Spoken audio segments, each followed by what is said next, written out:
ఓం సమర్థ సద్గురు సాయినాథ్ మహారాజుకి జై. సాయిబాబా డివోషనల్ ఛానల్కి స్వాగతం. బిడ్డ, నేను చెప్తుంది నీకోసమే. నన్ను నమ్ము, నేను చెప్పేది నిజం. నేను చెప్పే మాటలు నీకు ఎల్లప్పుడూ తోడుంటాయి.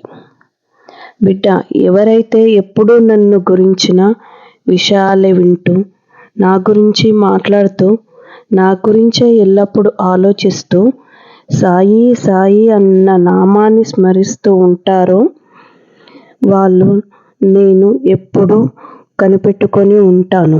నన్ను నమ్ముకున్న వారిని ఎప్పుడూ వదిలిపెట్టను. వాళ్ళు ఈ లోకంలోనూ ఇహపరాల గురించి భయపడాల్సిన అవసరం లేదు. నీ వెనుకనే నేనుంటాను బిడ్డ. నన్నే నమ్ముకో, నన్ను నమ్ము, నేను నీకు తోడుంటాను అని చెప్తున్నాడు సాయిబాబా. నా ఈ మాటలు